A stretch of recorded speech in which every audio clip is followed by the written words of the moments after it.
also didn't know that's how you spell Courtney Cox. Did you think it was Cocks? Oh. No. I guess I don't know how to spell Courtney. I didn't know how to spell Cox.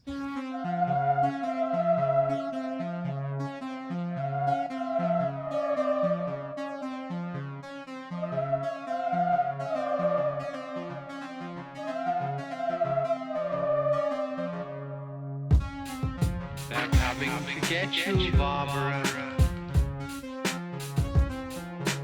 Here's Johnny.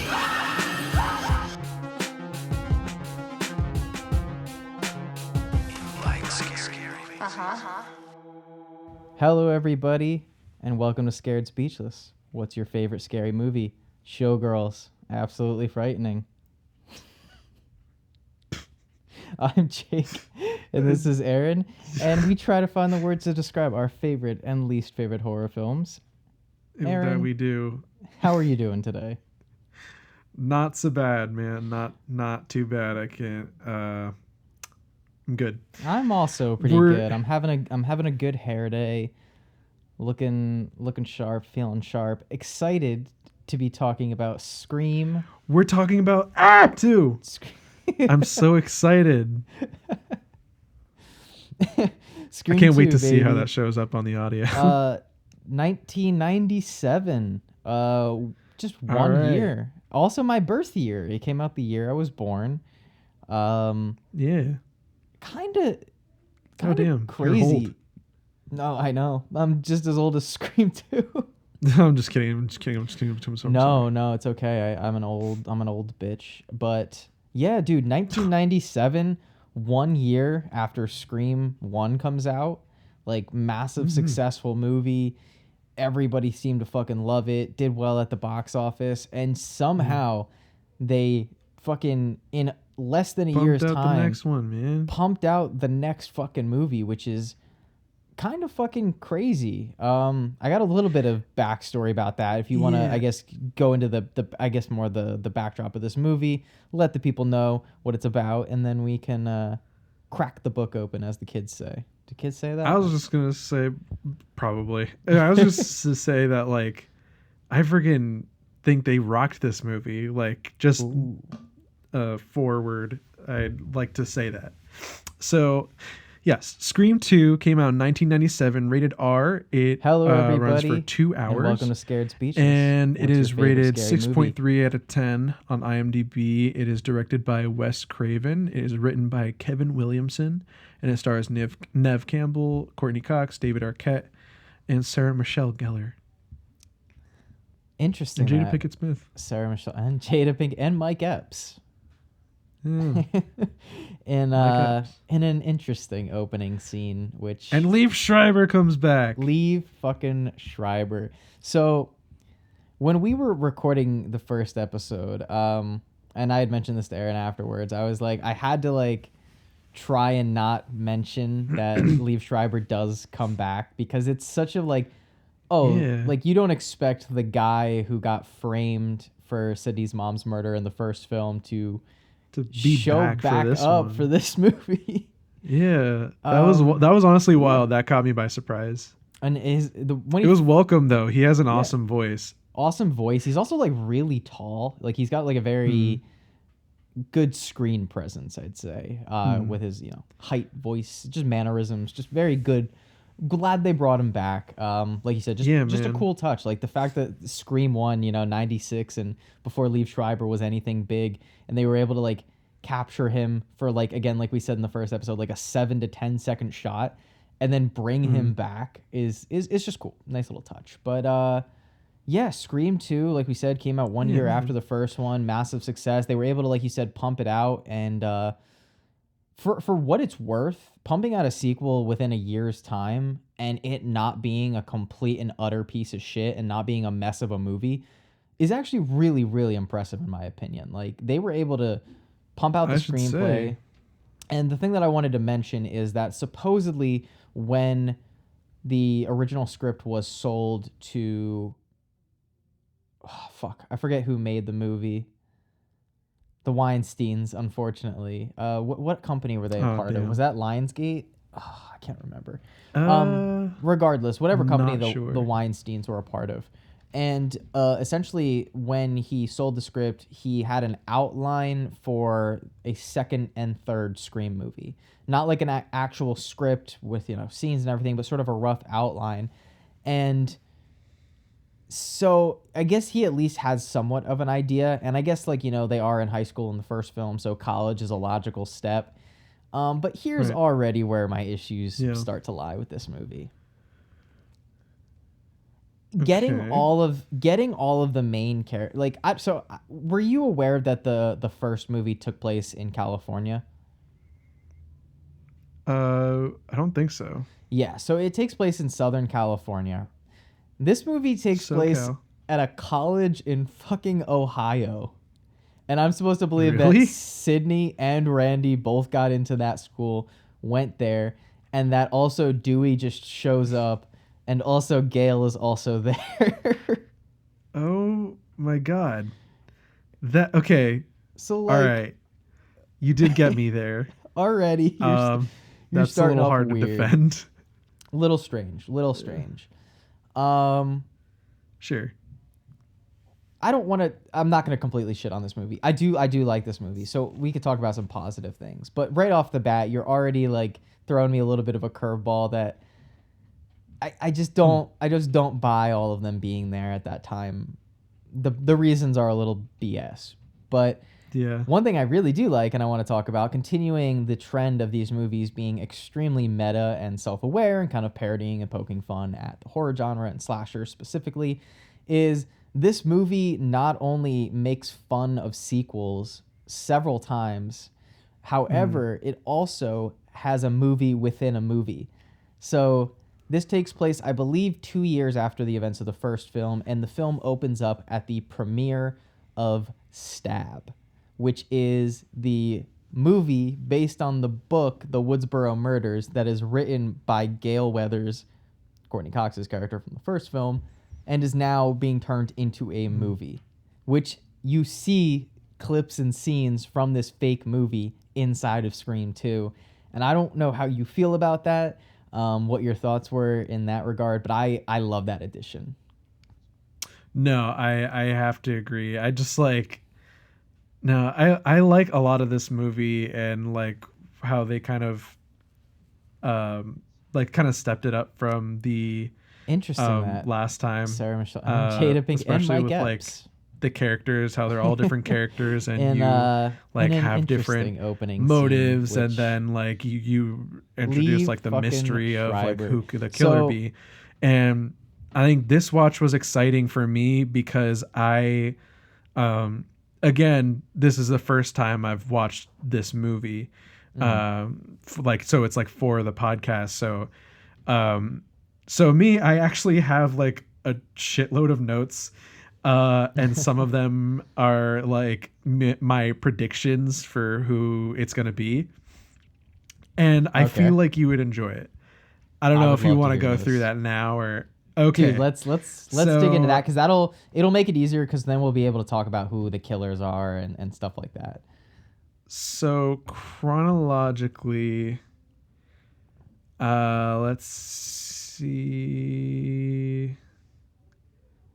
Okay, yes. 21 minutes in, and I'm going to make the official prediction that Randy is the ghost face, and Randy is ghost face. I did voice to text, so this looks all weird. What I have is Randy is the ghost face, and Scream to the reason being is because I think he's going to have some sort of illusions of grandeur that will make him like a survivor, almost like a survivor's guilt kind of thing. Okay. But like he'll think he's chosen and that he had to take over the mantle.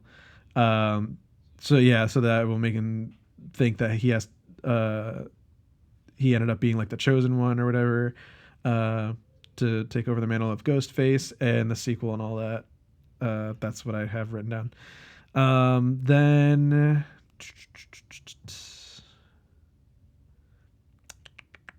I retract my last guess. I now have a new official guess. I think it may be part of the sorority people.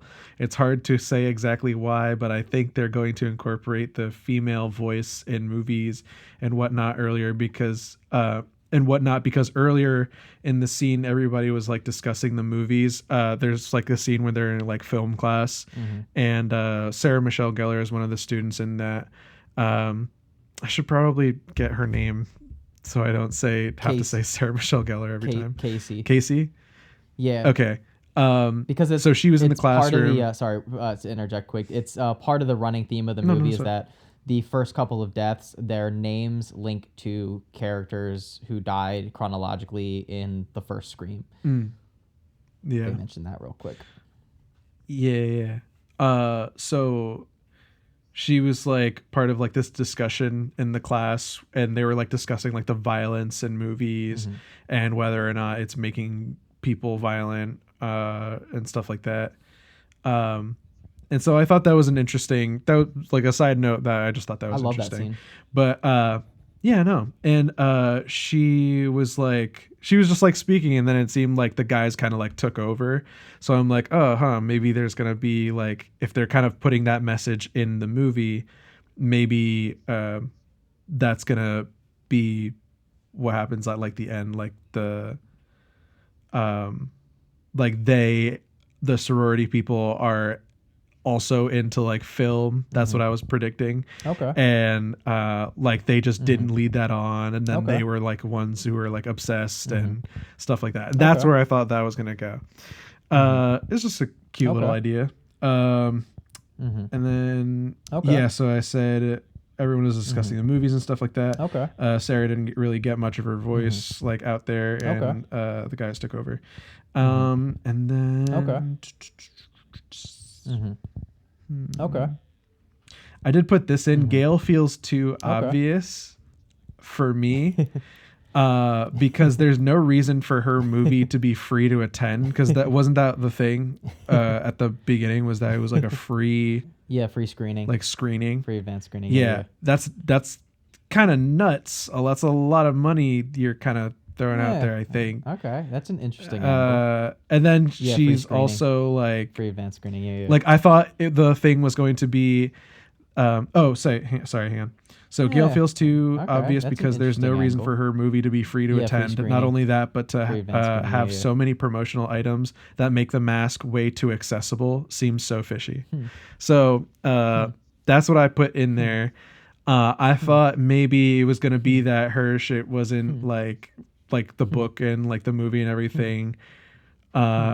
Sales were going downhill or something like that. So she had to promote her movie and like throw like a lot of money in there.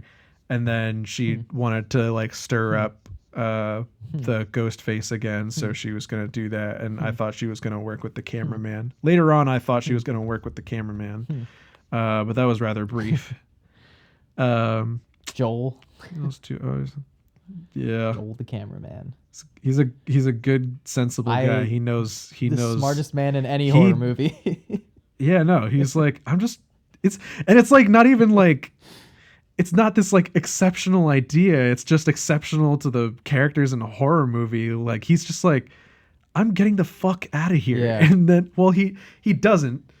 But he does, but then he comes back at the end. But he does, but then he comes back at the end. I do love the one line though where he snaps at Gail, where it's nice. When he is leaving, when he's getting the fuck out of there, like the smart, sensible person. She says something like, "We need to do this, or you need to help me," and he goes, "You need your brain examined," and then walks away. I should have. I said I should have known it was the random side character that was the only slightly creepy guy that got just enough screen time to be considered a character, but not enough for us to give a shit. Plus, he didn't die so far into the movie. Oh, is that when you found? So when there's that. Out? That's when I found out who it was, and then I said, I have in all caps, showed my ass. Joel. I didn't know shit. It was the other fucking reporter, Told the Billy's cameraman. mom, because he said he loved Voorhees' mom. I wrote that The down smartest because man in any horror movie. he did mention that. I'm pretty sure his character mentioned how he liked that Voorhees' mom was the killer in the first one, and like that's a pretty commonly not accepted thing Yeah. in like the film bro community. Yeah. The Dick, looking at you. Hey now. I am no film bro. Hey I am a now. film buff. Much more pretentious, much more superficial. No, okay, so yeah, we're basically at the we'll talk about other scenes and whatnot, but and Yeah. I'll get into my issues with this movie, but yeah, So what did you think of my predictions very though? very interesting. I Yeah? will say I think going into it, Could you have bought into any of them? Gale, yes, and I remember watching this for the first time and thinking that Gale being there was already weird, and I thought that she would crack under the pressure, not because the movie was failing, but since she wrote the book that the movie was based on, I thought it would be interesting had she been a killer and basically. Well, that was my first thought. Was like, oh, when she shows up, it's a little awkward, a little weird, a little strange that she's there, and like maybe she's doing this to write the sequel so that she doesn't have to come up with a book. Maybe she's doing this like she's writing the sequel in real life. Like it's essentially what they go with, just not her murder, or not her motive, and her not being the killer. But I will tell you, it was like anything I tried to think like otherwise. Yeah. I would still have that little I never thing thought in it the was back of my head Randy. of the movie and all the promotional items. Yeah. What's that? No, I never thought it was Randy though. It just to me, it's just Randy never just gave off kill. He's more of a red herring in the first film, I think, but in general, yeah. So okay, so this actually taps into a little bit of my issues. I did like your Wait a sequence second. of I did like your sequence of trying to figure out who the killer was. I'm so sorry. I missed a couple. No. Let's hear it. Hang on. I checked all those guys. I thought, so he's gonna put, and then I said, I forgot to put this in.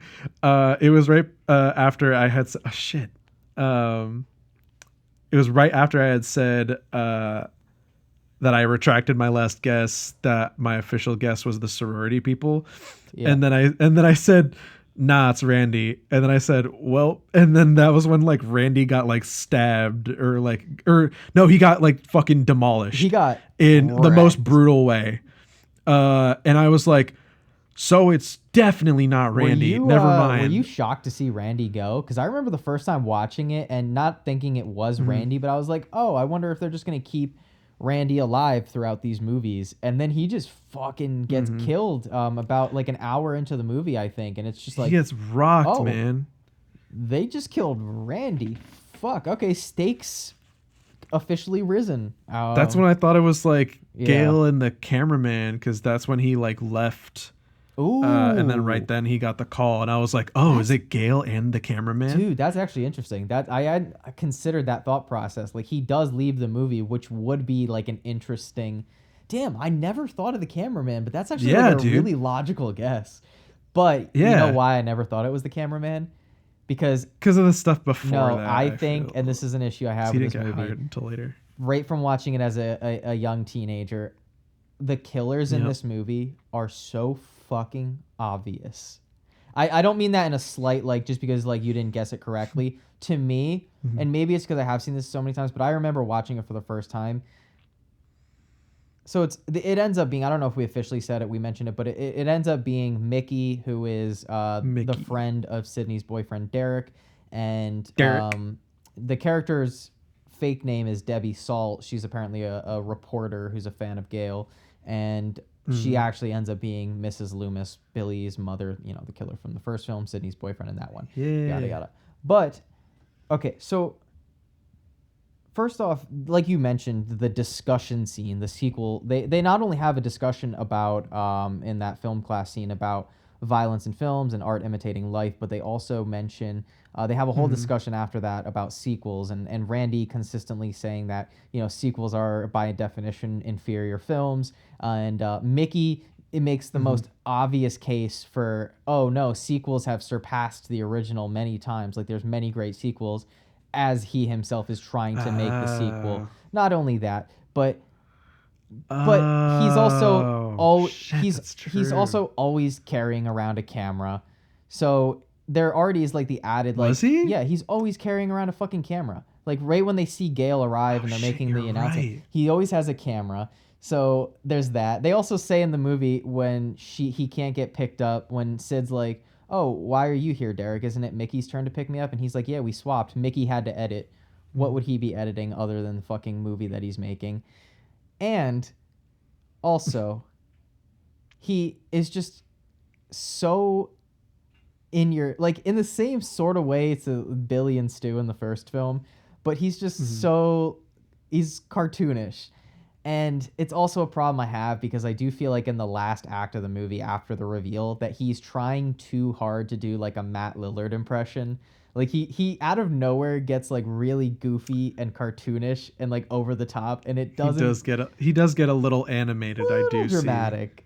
But that's why I think he's super obvious. Yeah. And the reason that this Debbie Salt character is super obvious is because she only talks to Gale. She never interacts with any other character but Gale, and it's because she knew so that true. Sydney would recognize her. Like, because Sydney recognizes her immediately. Every time a bunch of the characters are around, and especially Sydney, you never see Debbie Salt around. So to me, it was like the both of them just I hadn't considered that. screamed. I knew it wasn't going to be Derek because I didn't think that they would do the boyfriend thing again. Did you know? So I'm not sure if you know a little bit about Scream 2's backstory, but apparently, sorry, I'm going to take a little sip of water because my throat's dry. For sure, man. Drink your water, kids. Stay hydrated. You know, I never thought it was Derek, because they definitely like it would just not work. But It just wouldn't work, especially after this the scene when he sings to her. God, it Jesus. just would. I don't like that wouldn't scene. have been. No, it wouldn't have been. It wouldn't is- have been threatening. I kind of but like it. I kind of like it because it seems sincere. it does. and it but was.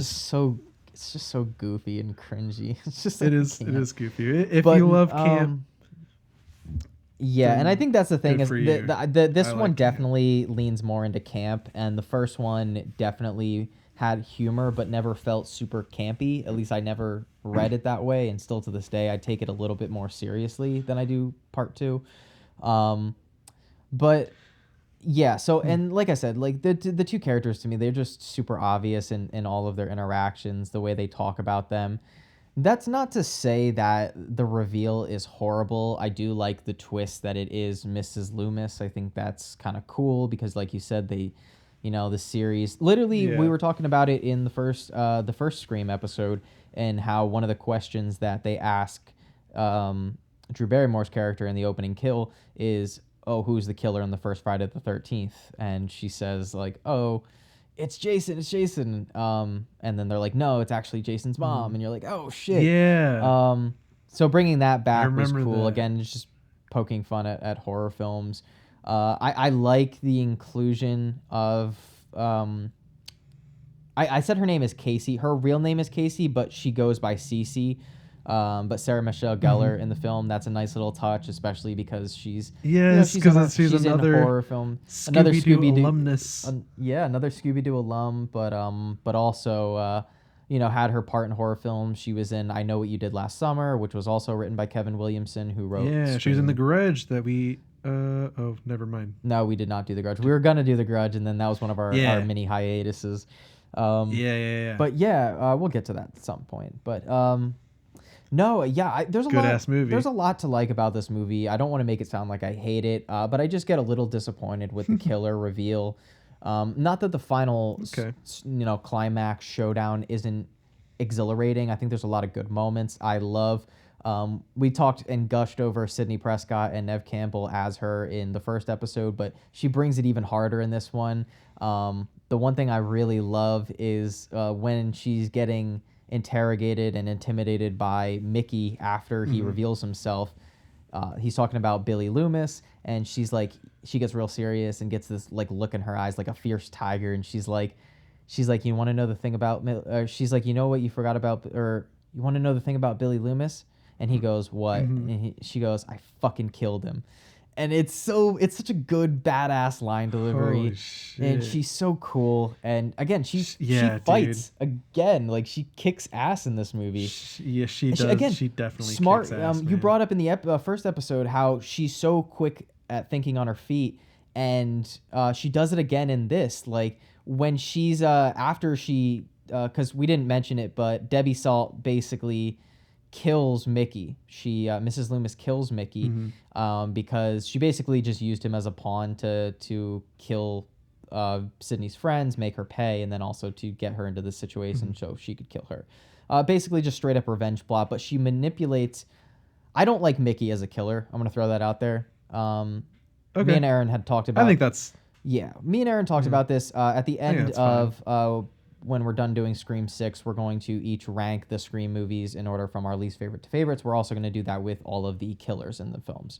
And I'll already let you know, Mickey's going to be on the bottom half of my list because I just don't love it. I think it's a little too obvious. I think that he, unlike Billy and Stu, after the Ghostface mask is taken off, he's not as scary. He's not as intimidating. I find him just a little goofy. I love Timothy Olyphant. Oh, so are we gonna rank them? Are we gonna rank them individually, like as individuals, Yeah. or as the teams? I'm gonna do individual. if there are more teams, I don't fucking know. I won't say if there are or there aren't, but I figure just individually because Sure. yeah, I think because there are, and this is a case for that because I think Mrs. Loomis is a solid killer. She's maybe a little too obvious, but I like the revenge plot. I like how it ties into females and horror, and it works really well in my opinion. And I like that she just straight up shoots Mickey. I think that's awesome.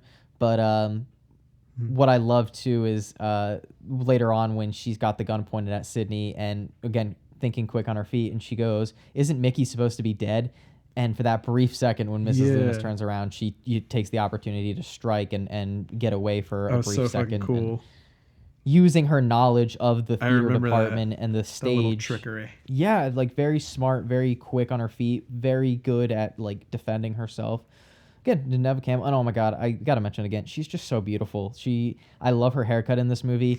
Before we started recording this, I mentioned to Aaron that the shirt that I'm wearing today and my current haircut make me look a little bit like how Sydney looks in the first scene we see her in this movie, because she like wakes up in her college dorm and she has like this gray cutoff on, and her hair in this movie is different. It's more bob cut-ish. I don't know what you exactly call it, but she's still beautiful. Sure.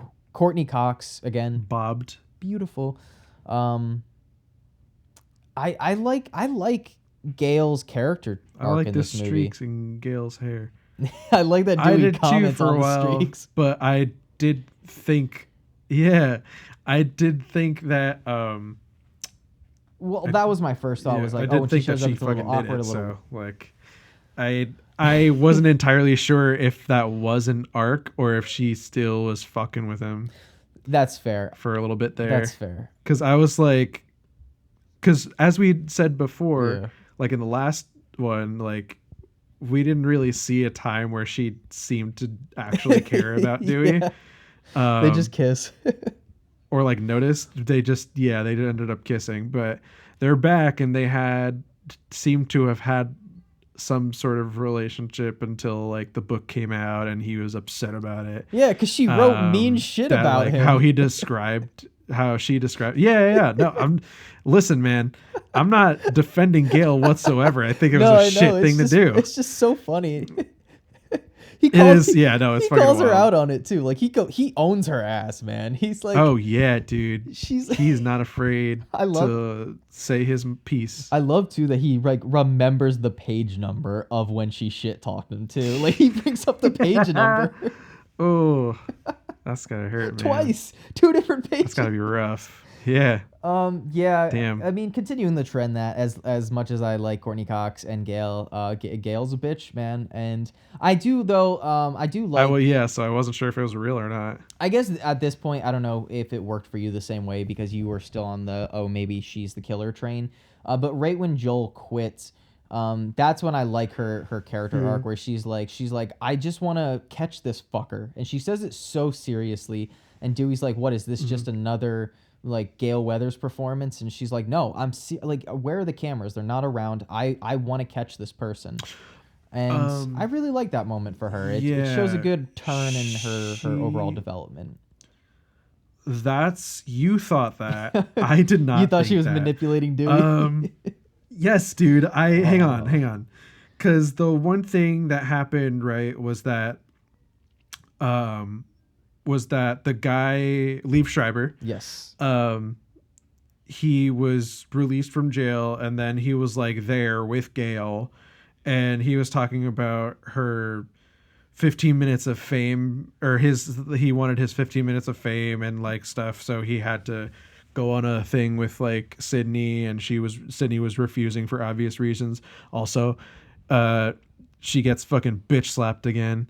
Last time she got punched. This time she got bitch slapped. We didn't bring that up in the first movie. Sydney punches Gale. I can't believe that we did not. Yeah, that's a great scene. Yeah, it was a dope ass scene. Another badass Sydney moment. God, I love that girl. But yeah, so I said right here, his 15 minutes of fame will be when Gale tries to pin him for the murder, because he said that she had promised him like that 15 minutes. Dude, you really thought into And this. then I'm telling you, man, That's like clever. I was watching this movie, I was having a good ass time trying to like, that's what I'm saying. Like, I did not have that part to enjoy in the first one. Yeah, no, I enjoyed it a fuck ton Finding this out, time. like, so I was digging real into it. figuring out who the killers are is literally just like my favorite part of these movies, and I think part of why it's my favorite franchise. Like, I could watch 10 more Scream movies just because I like trying to figure out like who it is. Like, I love whodunits. They're fun. Yeah. Dude, and then I have after that his 15 minutes of fame, then there's a scene with Dewey where he gets stabbed, and I'm like, not Dewey, because he gets fucked up. And then I said in parentheses, the movie instantly got 0.5 points worse. So but Dewey survives, so they get it back. And then I said right after that, I said, okay, it's not fucking Gale either, so fuck, I give up. Yeah. Did you? Can we talk about this for a second? Sure. They give Dewey a limp in this movie. Yeah. And yeah. And then he has the dinkiest gun. He has a little dinky gun. His one arm is like, I love it.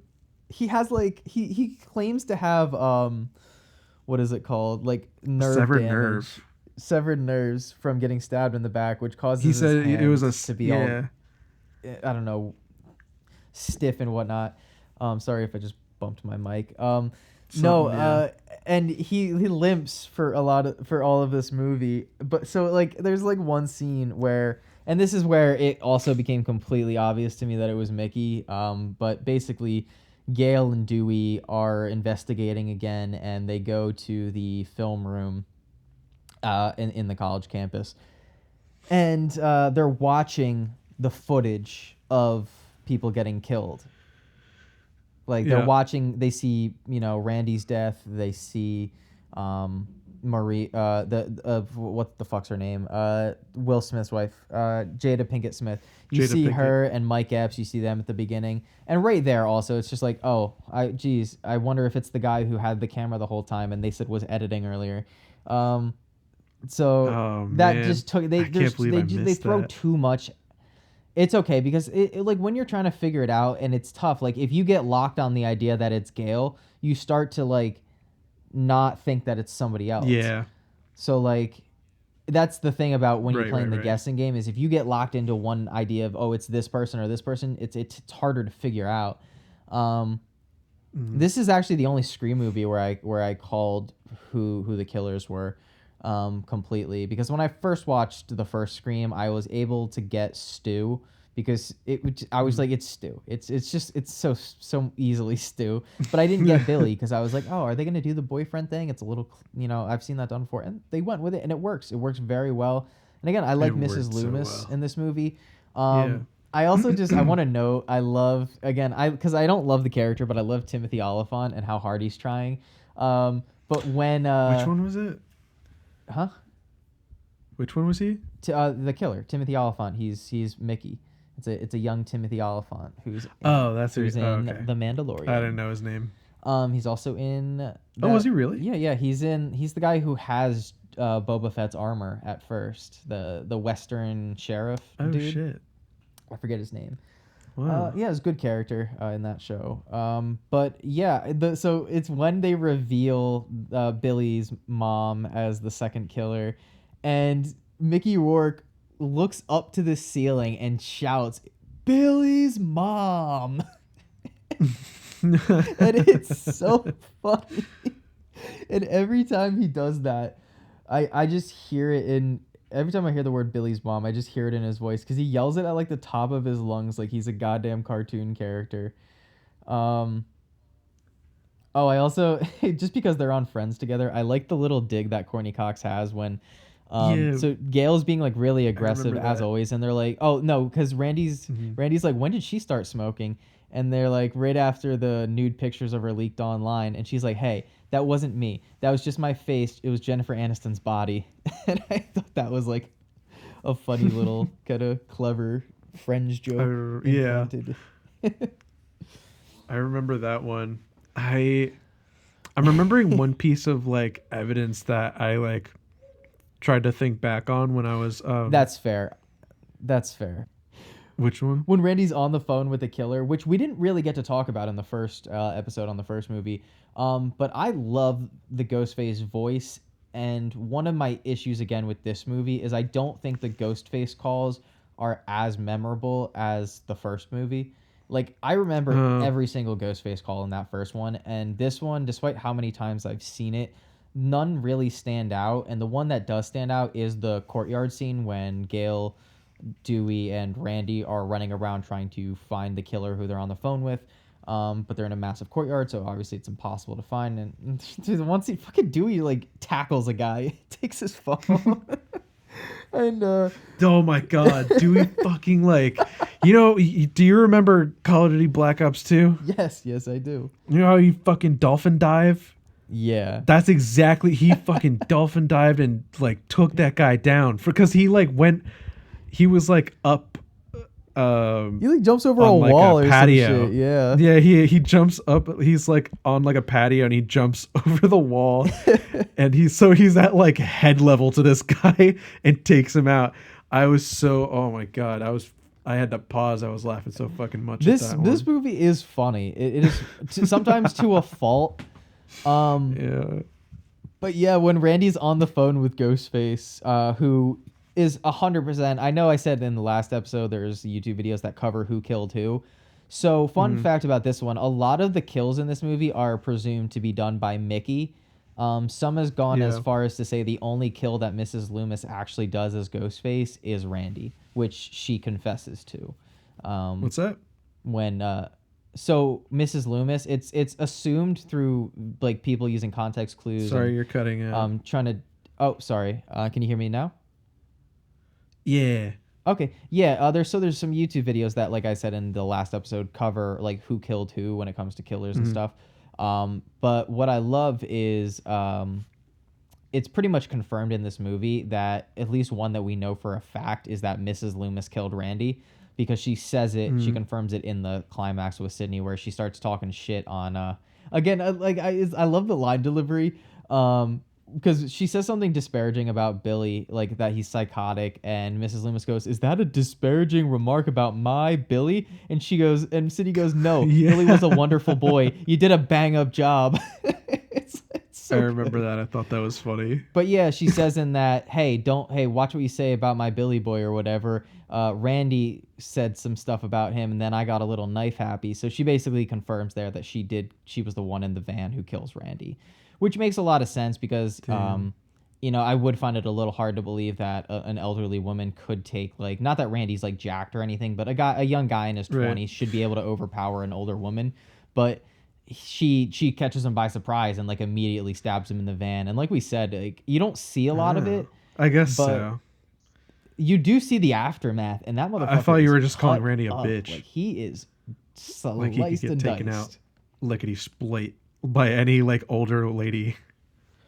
Well, she's like in her 40s or 50s, and like Randy's like in his 20s. Like he should, like, if it was like one-on-one, like he probably would have a better chance, but like he has, for some reason, that idiot motherfucker turns his back to the van. Like, why don't you keep your back in open space? It's like, I guess so, but it's also like, how the hell did she get in the van? I don't know. She's sneaky. She's Ghostface.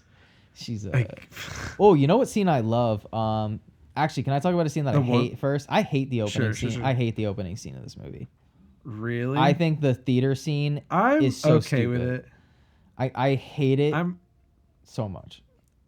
I'm okay with it. One of the things that I wrote down was that I was like actually surprised when he got stabbed in the head in the bathroom. See, that's good. I like that part. I don't like Jada Pinkett's death. I thought it was fucking intense. I was like on the border of liking it more. But I did think it was weird how like Nobody kind of knew. obvious Nobody it was noticed. that he was murdering somebody. Yeah. And nobody was like doing anything. But then like everybody was also like running around and fucking around, so it's like but Dude, it's also I wanna bring like that up. so much blood that she just happens to keep starting to have, you know, like making new fucking like new cuts on her. Like how the fuck does that happen, you know? Dude, he stabs her in the middle of the aisle in front of everybody. He stabs her like a million fucking times. Like and it's like 20 it's funny because I remember the in Scary Movie. It was it the first Scary Movie where like they kind of did the same thing where they went to the movie theater and the one girl was like talking so much that she just got stabbed by like everybody in the entire movie theater. That was so fucking funny. But it was kind of reflective in the same way because I feel like he stabbed her a shitload of times. It's probably because she was and I'm talking like, so much. damn. I put it in the... She was talking a bit. Yeah. Theater etiquette is important, kids. Anyways. Dude, that's what I wanted to say real quick. If I ever walked into a theater to see a movie I was excited about and that was the crowd, I would walk the fuck out and get a refund. Ever like little shit kids usually. I shouldn't say that. No, these were like actually fuck them these kids. were grown adults running around pretend yeah, and there they were grown. Who acts like that? Yeah, they were straight. Who does like, that? Older people fucking running around the thing. That's true. Absolute anarchy. I'd rather kill myself than see a movie in a theater like that. Awful. I was gonna say, like, man, this guy seems to not like black people. And I did they mention the whole thing when Randy's the, like, on the trope phone of with the killer, which we didn't really get to talk about. Black people are the first to get killed in the movies, Um, like in the beginning, because I know that the camera guy says it later. Well, he's like, I know this shit. I'm out of here. Like, Jada, I'm not gonna stay here. Jada Pinkett's character, she says, because they're in line and she's like, Right. why are we going to see this horror movie? It's just a bunch of dumb white people getting their asses Right. cut up. Why don't we go see Sandra Yeah. Bullock down the street? And she mentions all I'm saying. She says something like, all I'm Some Sandy saying. B. She's like, all I'm saying is that the horror genre is historical for excluding the black experience or the black element or something like that. So she makes a comment about how horror films have been notoriously kind of mean-spirited towards black people. That's true. I do remember that. So they do touch on that a little bit. Again, just more of like that meta commentary. And it is funny that she does mention that, and then the first two people to get killed are two black people. So I guess it's maybe Wes Craven kind of poking fun at that a little bit, like, oh, like this does happen and we're pointing it out by doing it, which I think is kind of clever. And like I said, like you mentioned, I love when he gets stabbed through the head, which 100%, that sounds like Mickey talking. Like I can hear Timothy Oliphant doing the fucking whispery voice, like, and then he gets fucking stabbed in the head. Oh, wait, no. It is the first Scream, because in that movie, it's the one Wayne's brother and he gets a dick through the head instead of the knife. Oh, yeah. Yeah, I do remember that as well. Ray, he gets the dick through the head. I didn't know what that... It's so funny because I don't know... Because they reference like and like parody a ton of different movies and just the one. But So I don't know what's part of what. I think they. And I didn't realize yeah. that there would be stuff from Scream 2 in Um. the one that it was mostly about Scream 1. Yeah. Um. Yeah. Last note about that scene. I just. It's not even just that it's ridiculous how she gets stabbed and like nobody's realizing that it's like a real thing happening. Mm. I also the scream she does is so fucking laughable. Like she does the most over the top dramatic scream. Like she like stumbles onto the stage in front of the screen and like does like a fucking like a screech at the top of her lungs after being stabbed again like 15 goddamn times. Yeah. Like you know how many times in these movies characters get stabbed one time and they're out for the count, and this woman gets That is stabbed true. like 15 times and is She able to has walk. like a full like Yeah, it's opera ridiculous. song out of her. There was some guess. there was some stuff like I guess Jada Pinkett Smith did that because she wanted to have the most memorable death in horror movie history, and I think instead she ended up with one of and I guess in an interview or something. And ultimately, what ended up happening is one of the most laughable deaths. And I think I have a problem with the deaths in general in this movie. They're not great. Like, I think back to the first movie, and I think about how scary and violent Ghostface is in that movie. And I'm wondering if they received some backlash for the violence, because it definitely seems toned back in this movie.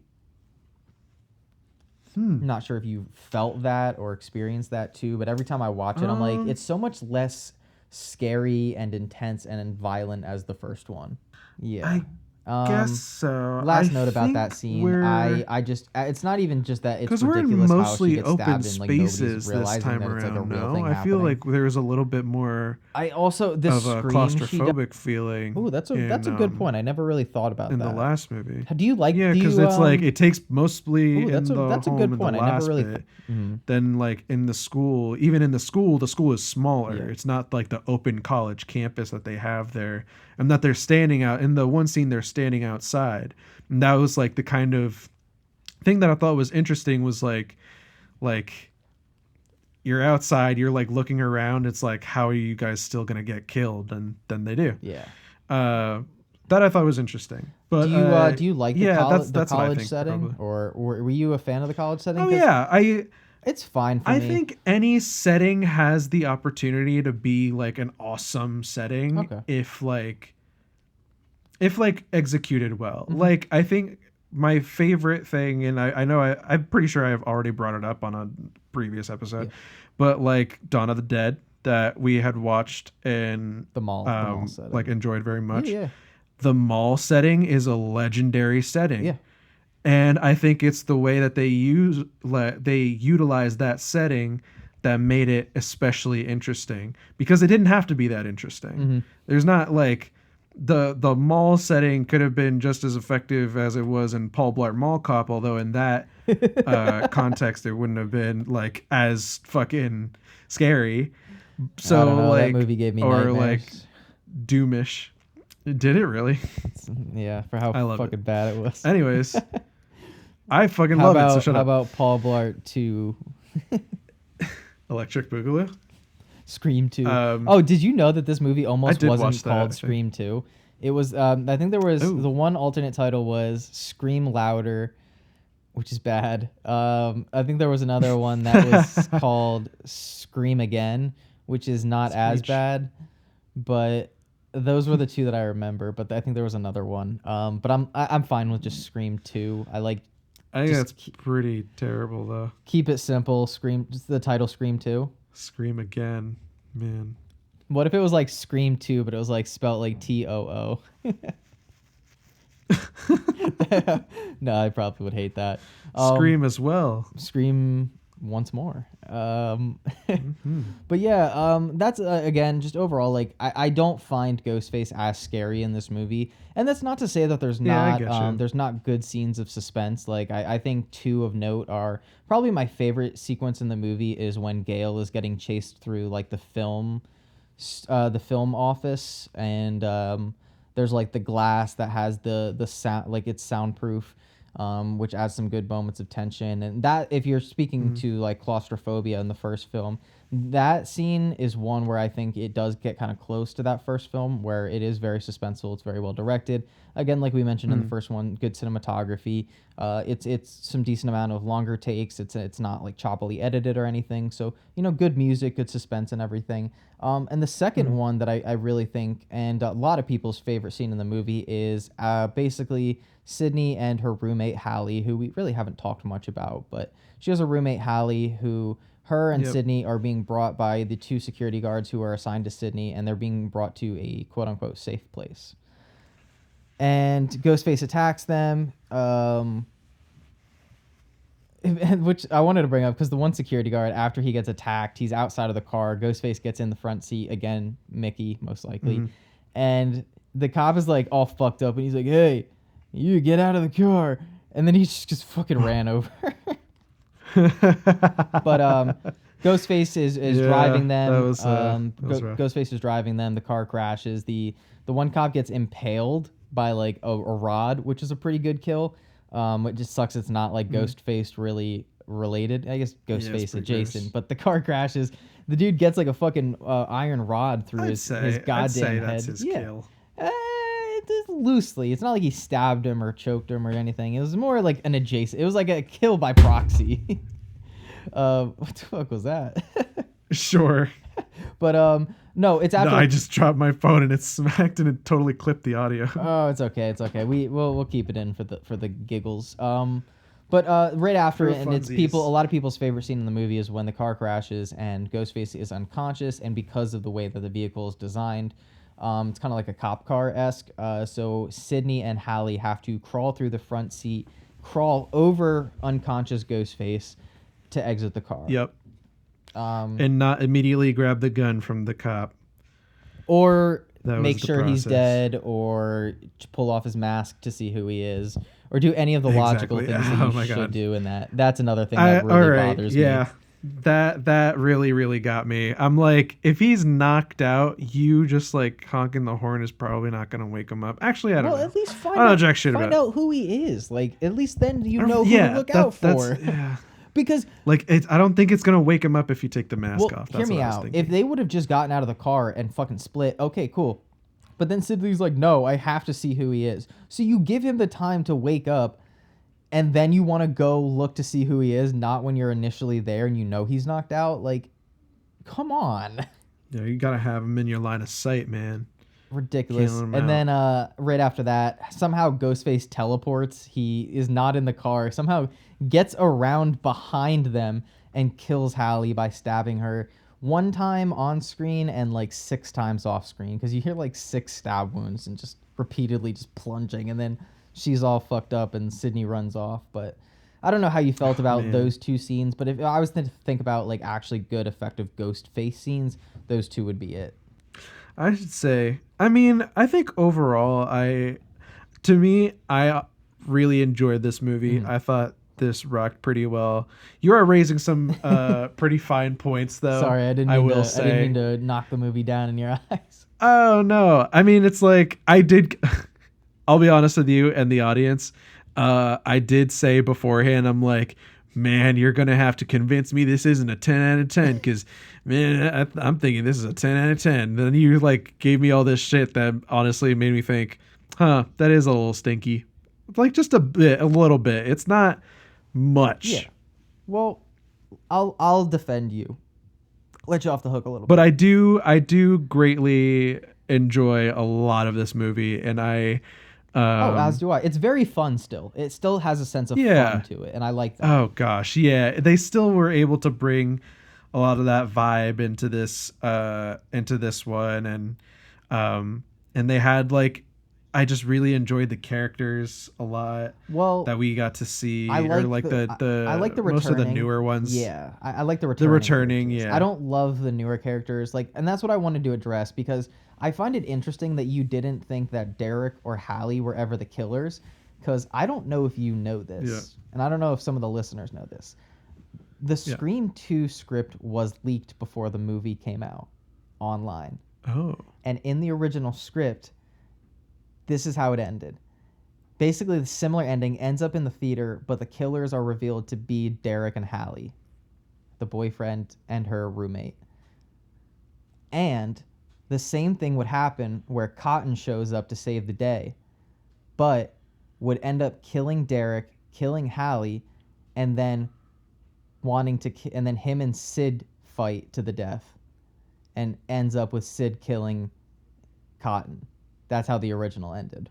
So Cotton wasn't involved. He still came to help out. He still came to help out, but like in the movie, you know how Mrs. Loomis makes the case like, oh, like after what Sydney did to you, like this is your chance to be the hero, to save the day, to be the star. He actually That's what would have been the thing. That's what happens in the original script, except it's Derek and Hallie who convince him, not Mrs. Loomis and Mickey. I thought at some point he would have been the obvious choice that wouldn't like warrant me writing it down. He still came to help out, but Derek. like in the movie, Well, you know how I guess Derek Mrs. was Loomis a makes little the bit case of like, the oh, obvious like choice, after what being Sydney that did they to did you, kinda go like the this is your boyfriend chance to route be the the one hero, time. to save the day, to be the star. I He guess actually for me, I feel like that's the what boyfriend happens in the thing original script, except it's wouldn't have Derek sat and well Hallie with who me. convince him not. Oh, I wanted to ask you. Okay. The one thing that they said in that like sequel talk Yeah. is Aliens better than Alien? I don't think so. No. Okay. There's two schools of thought, and I think it's just preference. I mean, if I were to like try to be objective about it, I do think the first Alien is a better made film. I think just has Right. better cinematography. I think it's just better directed, and I like the character writing more.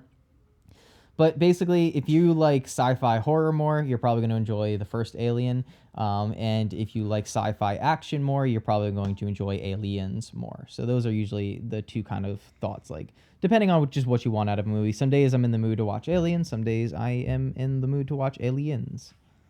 Man, you had that ready. Fuck. Oh yeah, I've thought about this plenty. I also just love That's awesome. Alien. It's just such a fucking great movie. And we will talk about it on this podcast at some point. They said that T2 was shit. Is it? No, not? T2 is like one 'Cause of the I thought it greatest was action great. movies of all time. Yeah. Yeah, no, I T2 remember is it like- being yeah, T2 fantastic. I'm also one of the people who I do prefer T1 over T2, and that's simply again because I like sci-fi horror.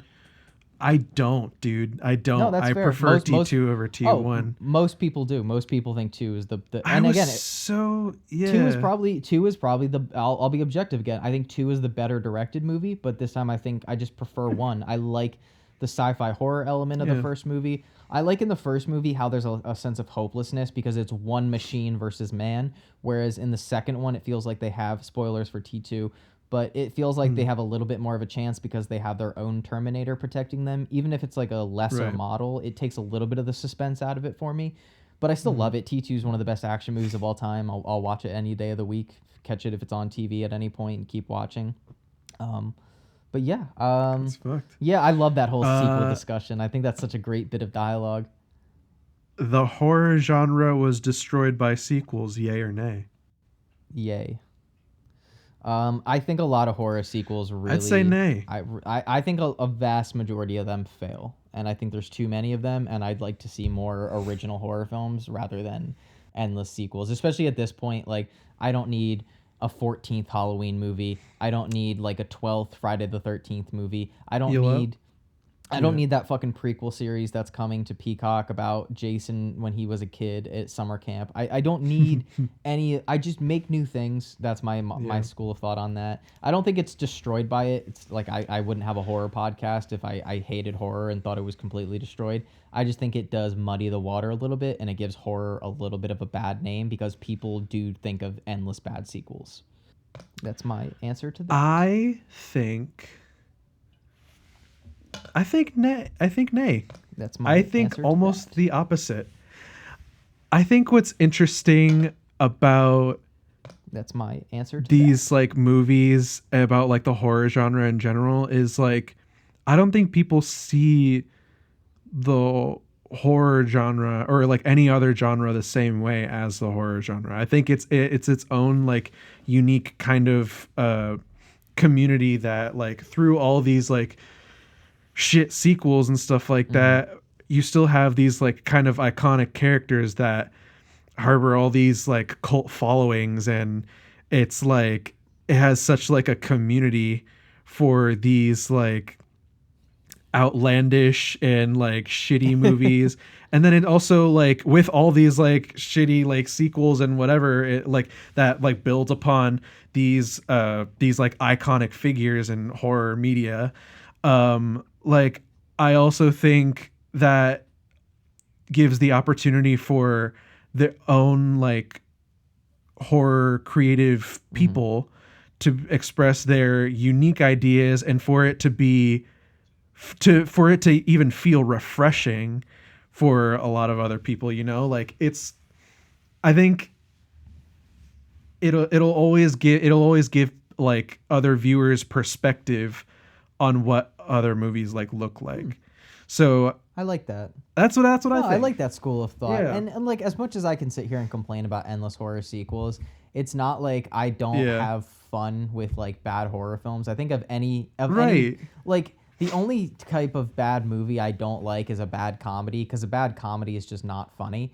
Whereas Oh, like a bad yeah. horror movie is a comedy, and I think there's a lot of merit in like Exactly, and dude. like there's like again like you know watching all the Chucky movies, which we've done on this podcast before, that was taxing, but like it was still a fun experience, and getting to see how the franchise evolves for better or worse, and how things kind of come full circle. And as much as I can complain about bad sequels, every time a good horror sequel comes along, whether it be the Candyman sequel that came out just a couple of years ago by Nia DaCosta, or the even something as much as I enjoyed the new Hellraiser by David Bruckner.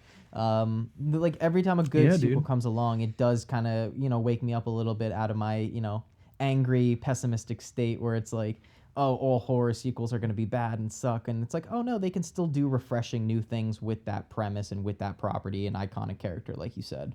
Right. Yeah. So okay, I'll change my answer. It Nay. gives like future filmmakers their ability to Yeah. freely express how they feel about something that's been around for a while. Yeah. Like I liked the newer Child's Play, the one with Mark Hamill. Like I thought it was really really okay. But really okay. and I still got it on Blu-ray. I so also think I have don't it on Blu-ray. No, middle I have fingers the up, original on baby. Blu-ray. I don't know what I'm talking about. But no, yeah. To put it lightly, yeah. I have all of them on Blu-ray. I'll say nay. I'll change my. I don't think it's destroyed the horror genre. I just think it's muddied it up a little bit, and it's given it a little bit of a negative connotation, because I mean ultimately horror is a very niche genre. Probably the most niche genre of all the broad ones. Like people are much more inclined to be into action or dramas or comedies or musicals or whatever. But yep, I still love horror. Yeah. I'm looking at my notes, and I think we mentioned in the first movie, we talked about how the pacing was great. This one is a little bit longer. It's about 2 hours total. I think I looked, the movie officially ends at around hour 53. But it does feel a lot longer to me. I don't think the pacing is as tight. It does feel like the movie drags a little bit, and I think that's just because it does lack all of those there's so many tense scenes in the first one, whereas I feel like there's just a little less than a handful in this one where I'm like, ooh, that's actually scary. But no, overall it just felt a little slower paced. Not sure if you felt that, or if it also just kind of get breezed you. by. I mean, to be fair, it's a little hard to compare. Like I've seen this movie so many For times. me- This is your first time, and I do think the whodunit aspect can make you be like, keep you on edge. That's what Yeah. kept me really gripped, man. So like I think I'll have to For rewatch sure. this movie to like really see if I would enjoy it. I guess I wouldn't enjoy it the same Mm-hmm. likely. Like yeah, no, I guess if I didn't, I probably wouldn't know who the killers are in the first movie if I didn't. It's hard already to guess, know. A, because you don't know there's going to be two, and B, because they're being almost yeah. too obvious that you're like, it can't be them. Yeah, it Well, is kind of. I wanted to say earlier, that because I didn't get a chance to mention it, but I wanted to let you off the hook a little bit, because when you came into this hot and you were like, I think this is a 10, you're going to have to convince me it's not. When I first got into the Scream movies as a kid, like when I first started watching them, I liked the second more than the first. I Really? did. I thought the Wow. college setting was great. I loved the returning I like the characters. college Yeah, setting, I man. liked the returning Yeah. characters. I hadn't really delved into horror, so I didn't realize how kind of overused the whole college setting was. Like the scene in the movie when Randy's on the call with Ghostface, he mentions like a slew, like 6 or 7 different college themed horror films, but that's neither here nor there. But I did really like it. I don't know if it. I remember you mentioning the IMDb score, and I think the second has a lower IMDb score than the first. But I don't know if you'll be surprised to hear this. But in the no, I was just saying that Scream 2 has a higher Rotten Tomato score than Scream 1 on Rotten Tomatoes, like Oh, the really? critic score. Yeah. So I don't know, but I remember enjoying the second one more than the first, and I think like you were saying, you'll have to rewatch it. It does lose its effect a little bit on rewatches for me. Like there's a couple scenes that I find a little silly that take me out of it. Like I don't particularly love the scene where Sydney's doing her theater production dance and Ghostface appears in I that scene. honestly loved that. Uh, I have to you're not admit, I alone. actually loved A lot that of Scream scene. fans do like that scene. For me, and I guess you can honestly make the argument for certain scenes in the first one, like when Ghostface just like is in the grocery store when they're shopping for food, and he just like pops his head out. It's like, why would he be there? But What? yeah. He like pops his head out in the when Tatum and Sydney are in the grocery store in the first one. Or like, why is he just in the woods and he Fuck, just I like pops his missed head out that. real quick? But no, you I can thought I make did see him like scurrying every once in a while in yeah, the he just kind of background. he just kind of scurries. That oh my god, I do have a note about that. I Yeah, said yeah, it yeah. was just I just said it was like fucking funny. I'm like I see you, motherfucker. I think I put that down there. I hope Yeah. that was a voice memo note too. No, Yeah. I was just like you little shit. You little scamper. He's just like Sydney scampers in the first. There's a lot of scampering in these movies. Like when fucking Dewey just like limps and scampers up the stairs after Ghostface. It's like, Dewey, you got a limp. What you got a limp and like one working arm. Are you really gonna take down Ghostface? Like get the fuck out of here. He gets stabbed in the back again. That's fun for him. Watching him, I have this.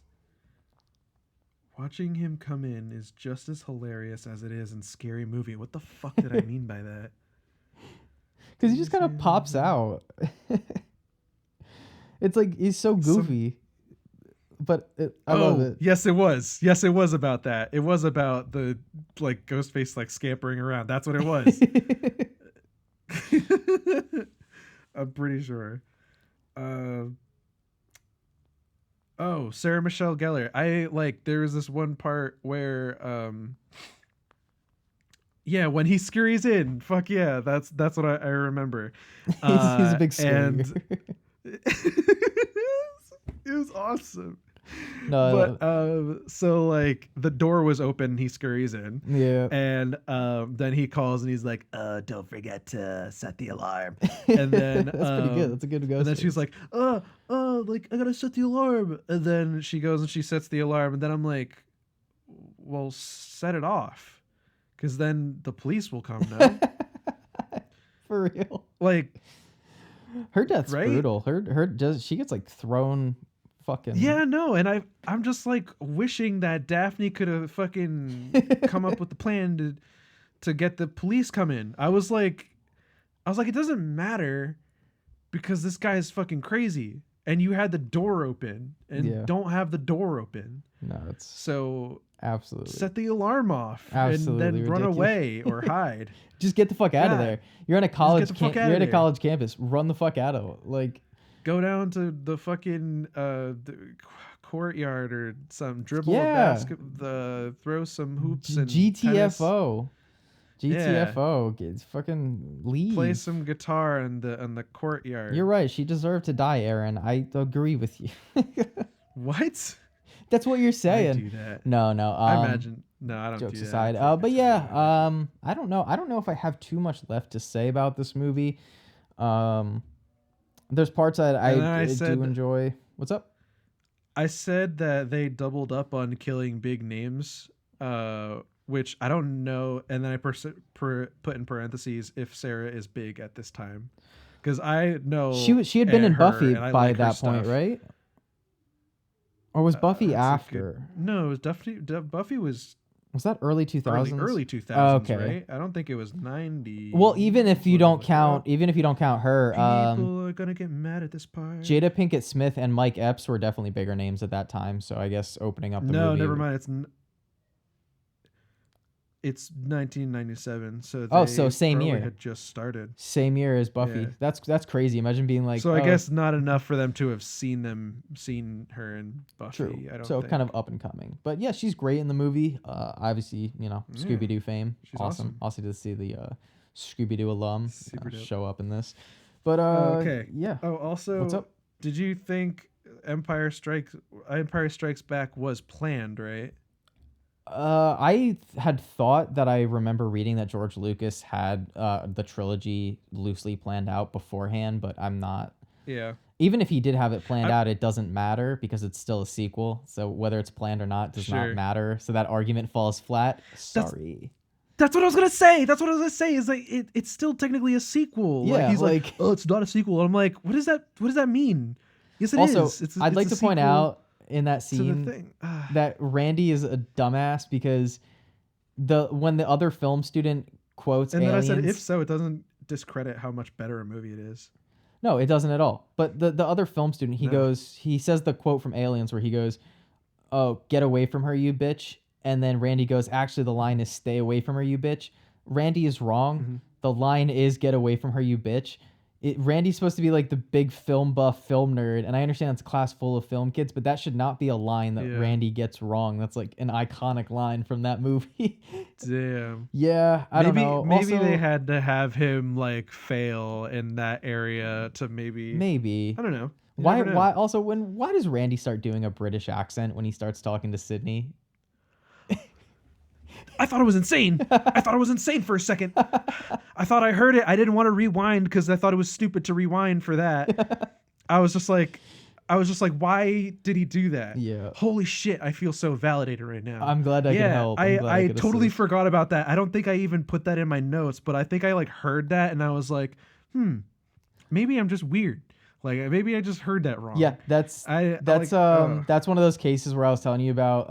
I don't know if it was on the podcast or off podcast where Wes He Craven stopped like right away. Wes Craven just doesn't care sometimes about things, and it's crazy because there's so much like attention to detail put in certain aspects. And then so apparently that the actor Jamie Kennedy, when they started filming that scene, he just started doing that accent, and Wes just didn't tell him to stop and didn't say anything about it.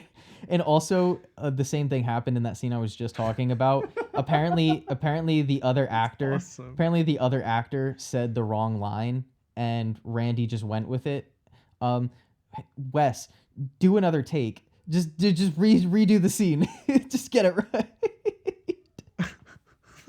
Come on, these are big budget movies. What are we doing here? What are we doing? Awesome. That is so cool. That is so funny of a it's such a director not give a He just shit about. didn't give up. I He's love like, yeah, that. the That British actually accent's makes me fine. enjoy it more than I would have a gripe against the filmmaking techniques or whatnot. Did you at any point think That's that fucking hilarious. Cotton was the killer? Because I feel like he's a pretty strong red herring. No. I felt like he was too already aggressive, and I felt like his motive was not as appealing, and it was also like explicitly stated. Even actually no, because I don't really get what killing her would help him do. I mean, I guess if Maybe she just survives revenge and he for becomes a lying. hero or something like that, or revenge for lying. But I don't even think like that. I don't know. I've never been to jail for a year, so I can't say for sure if that's something that I would fuck somebody up over. He was also And almost I did killed. think like, it was he was a almost little- gassed. Yeah, I did think like he was pretty like weirdly aggressive over the Oh my wanting God, to be yeah. on like TV and have fame and stuff like that. So like there was that, and then but I just didn't. He's I so don't know. aggressive. I didn't think it was. I thought Even it was in too, especially in like, the library scene. aggressive for the thing. Which one? Dude, when he approaches what when he did he approaches say? Sydney in the library, like when she gets the instant message on the computer, and then the two security guards go looking around the library, Oh, yeah. and then like Oh, Cotton just yeah. like pops out of the shadows and is like, "Hey, Sydney, let's do Diane That's Sawyer." exactly what I was thinking of too. That's fucking, that was the library. My bad. I Yeah, was thinking well, like the stairwell because that's where they were kind of like talking. before that Which was scene, like, Cotton is kind of not aggressive and he's kind of a normal dude. Like he seems like almost he yeah, kind of feels a little bad when he first approaches Sydney with Gail because he was like, "Oh, what, you didn't tell her, Gail, that we were doing this interview? Like what's wrong with you?" And you're like, "Oh, he feels yeah. bad for Sydney." And then he just gets so in her face aggressive about doing this fucking interview and it makes you like great performance Well, by you could. Liev I guess Schreiber, one but could. Yeah. yeah. I mean, maybe one could guess that he was like disappointed that uh she didn't know about it, so that way like Mhm. then she would need convincing. He knew that she would need convincing or something like that. I guess. I don't know. Hmm. Trying to That's make fair. it think of like the I got one mystery that I last was thinking about note. it. One How I last came into this note movie, that I was like, had to be a detective. oh, I misquoted the cop earlier. Sorry. He doesn't say, "Hey, you get out of there." He says, "Get out of the car, you motherfucker." um but the last thing is oh, I think it's really funny when Gail gets shot, she kind of does like a little fucking front flip tumble off the stage. I yeah, he did do She like gets a shot, front just flip. He totally she just like like tuck and rolled, tumbles. It's tucked awesome. and I rolled. love it. That's awesome. I also like I to when fucking Cotton goes when he like realizes Gail's still alive. He's like, "Geez, Gail, you got more lives than a cat." I thought that was good. dude, his voice. I guess like the one kind of complaint I have about him is that like he would often talk so low that it was a little hard to hear him. But maybe it was just because I'm watching the movie on my phone. That's fair. I watched with headphones on, so it wasn't. I can hear everybody just fine. But I guess I haven't watched it on like a big TV or a phone before, so I guess I can't attest to that. But yeah, I mean that's really all my notes. I have my issues with this movie. I have fun with it. I like some of the suspense scenes. I don't think the kills are as good, and I don't find Ghostface as scary in this movie, both in terms of the way he's presented with the costume and mask on, and then like we talked about, once the mask is revealed, like are the villains, the killers, still as scary with the mask off. And the first Scream, I think Stu and Billy very much so are still terrifying. And in this one, I guess a little bit of how psychotic Mrs. Loomis is, and I think the actress Laurie Metcalf or Laura Metcalf, I forget her name, she does a great job at really selling it, and she like has the crazy look in her eyes. But Mickey is just so cartoonishly over the top, and not in like a charming way like Matt Lillard was. But yeah, those are my overall kind of thoughts on it. Dude, I was like fucked up for like a little bit at the end there, because I'm like, Mm-hmm. damn, Sydney has nobody. Because then like fucking Randy was like out for the count, fucking Dewey Yeah. for a little bit, fucking what's her name, Gail gets shot. Gail gets shot. Liev Schreiber seemed to have looks like he did it or something because he had blood on Yeah. his hands. But also, Liev Schreiber is not like her friend anyway. But Yeah. like, it just seemed like holy shit, she's like super alone. Now it really could be like anybody. No, that's a So really like, good yeah, point. no, I gave up my guesses, man, and I'm like, I was so annoyed because I was like, man, there's probably so much shit that I missed, but it is what it is. It's tough, like I said, I when you know. Yeah, I also put right before my official Randy prediction the first time around. Yeah. I said I think it's Randy. Shout out to him for making it to the sequel. Unfortunate he could not make it to the third film. Yeah. um. Yeah, I did have another thing. I think it's interesting how Sydney is kind of put in her exact situation that she was before, like not just the parallels, but almost like the exact situation because she knows that he wasn't the one in the mask, but she doesn't know if he was working with the person behind the mask, like Derek. Oh yeah, yeah. So that's cool. That's a great scene. I said so that's cool. I don't think he is, but still. And then It's very good manipulation on Mickey's part in that scene to be like killer boyfriend. Like I like that little. Yeah, I like the line that Randy said after they were showing the trailer for the movie. Oh, Yeah. I also like that killer boyfriend line. I put that down Yeah. in one of my notes. Um, because that was also like cool, like as like a manipulation thing. I'm like, Hmm. you really can't trust his shit. Like you Yeah. can't. That was like such an isolating No, feeling. it's great. Like Um, you said, she's all alone. She doesn't know who she can and can't trust. yeah, man. She's been traumatized already. Like it's your trust Right. breaks after that. And that guy, like that guy, knew it was so easy to play on it. Oh yeah, Yeah, great. I like this one line from Randy when they showed the trailer for the movie that they made as like based off of, or wait, yeah, based off of Scream, the Stab. first Scream movie, Stab. Yeah, Yeah. and then it like the camera switches to like Randy and Dewey at the table, and then he's just like, "I'll wait for the video." Well, do you know what I love And about that scene is what's that? I don't know if you remember, but in the first Scream, they say like, "Hey, what if they make a movie about this?" And Sydney goes, "Yeah, Yeah, with my luck, they'll cast Tori Spelling."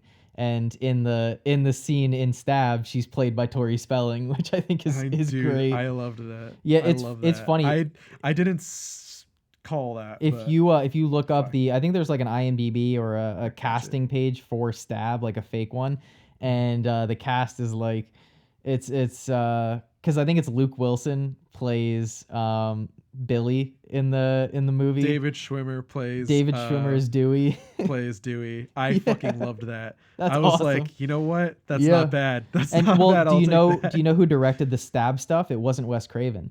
So he wanted it to look like a different director had made it, so it would be a little more like a movie within a movie. So he got Mm. Robert Rodriguez, the guy who did Shark Boy and Lava Girl and the Spy Kids movies, to No direct the fucking Stab way. segments, which I think is just also like a nice little hilarious touch. That is amazing. Yeah, I actually love that. That yeah. is so cool. No, I like that stuff. It's a nice little detail. Gail and the cameraman I have in question marks. Gail and the camera. Leaf Schreiber has a dope voice. I wrote that down. I don't know why I would have That's a to. good note. I like that. He does have a good Um, voice. he We does. should get him on the podcast. It would be great. Yeah. Dude, it fucking only. I liked it when she smacked Derek awake. That was pretty hilarious. And then he fucking died, so that sucked for him and her, I guess.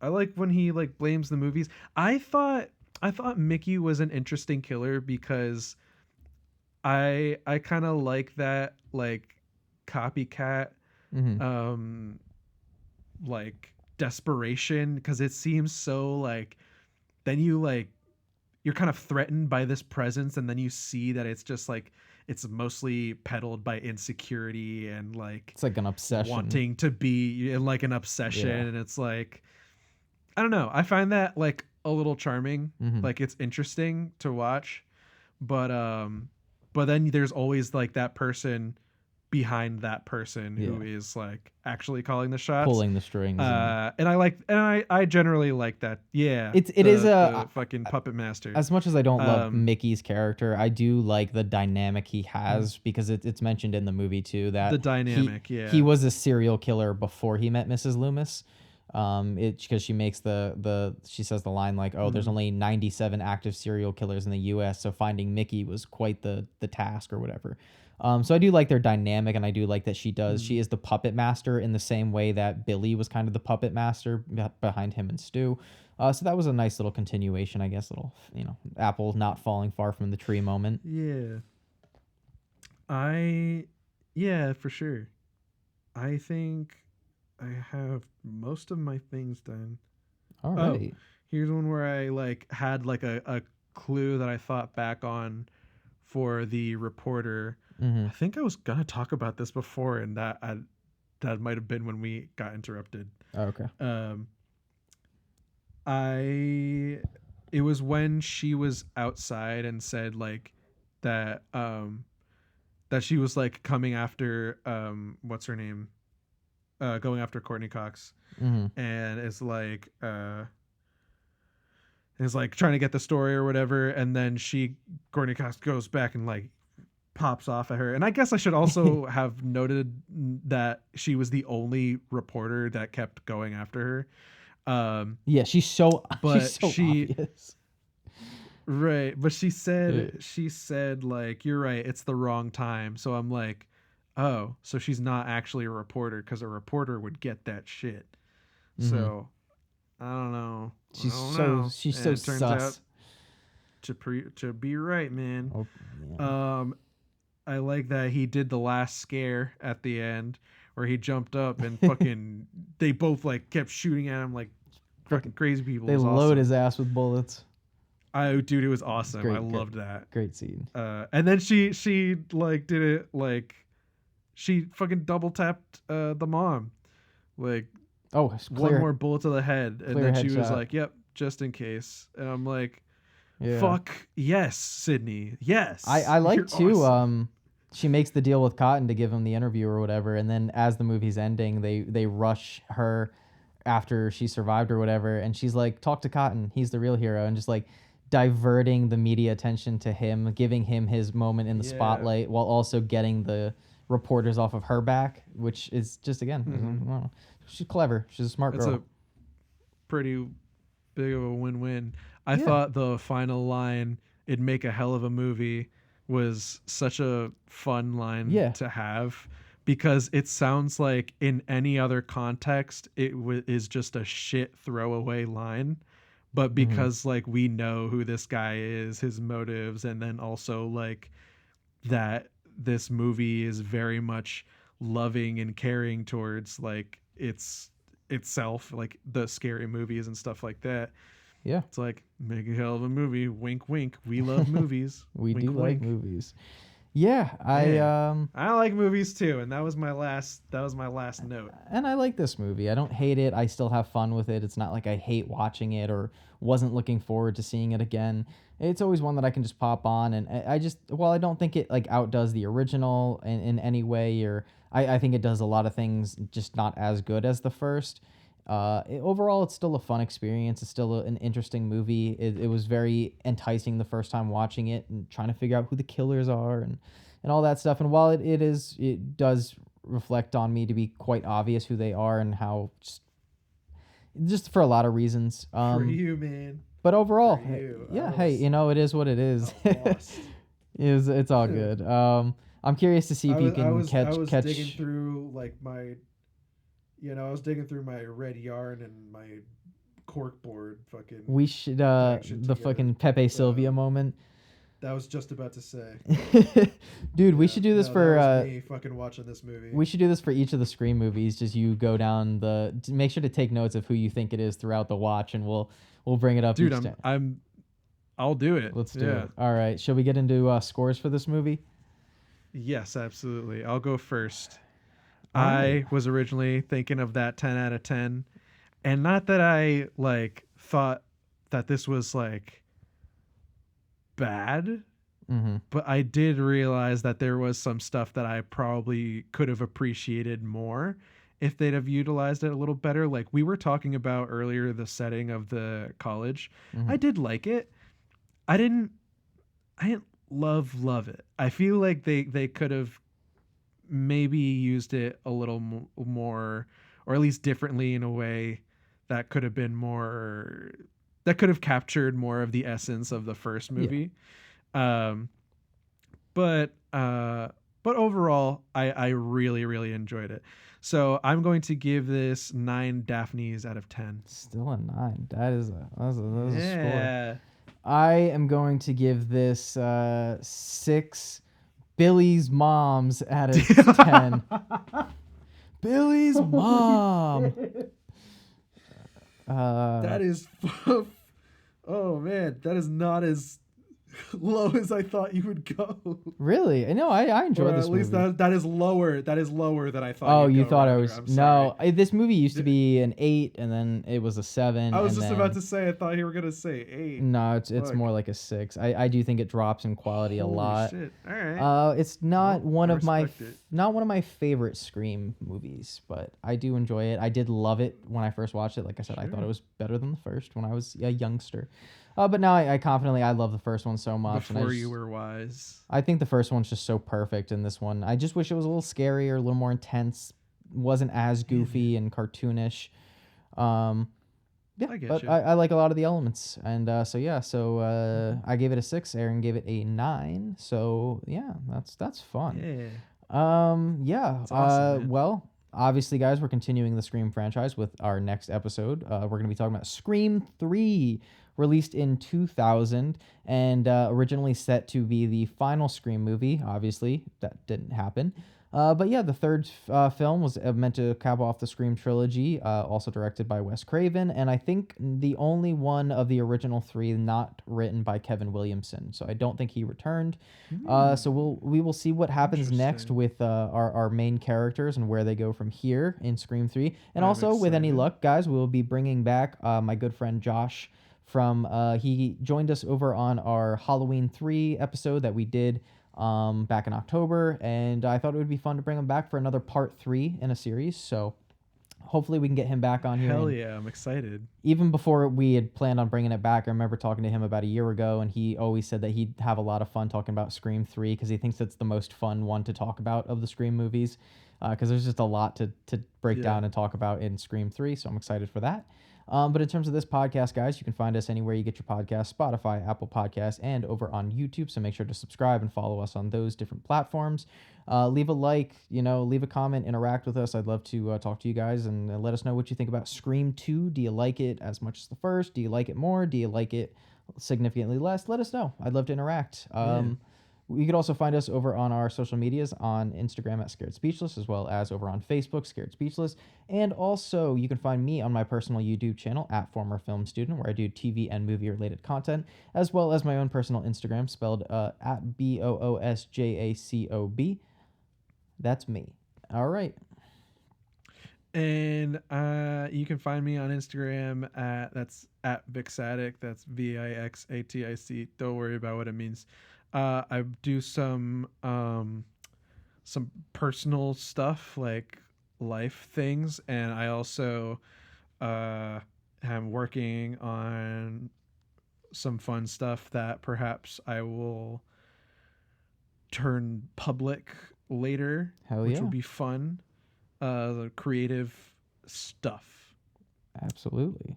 and that's all I have to say about that. Cannot wait. So I'm put us on excited. Put us on when you're fucking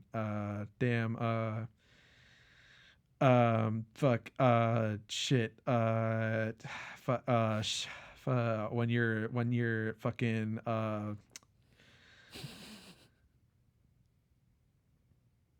were you saying? Put us on whenever you're trying to get the girl who accused you of killing her mom to do a Diane Sawyer interview. Or whenever you get a free hour or two to check us out. Listen to us talk about some horror movies. Anything else? Yeah. All right, Yeah. guys. Listen to us. All right.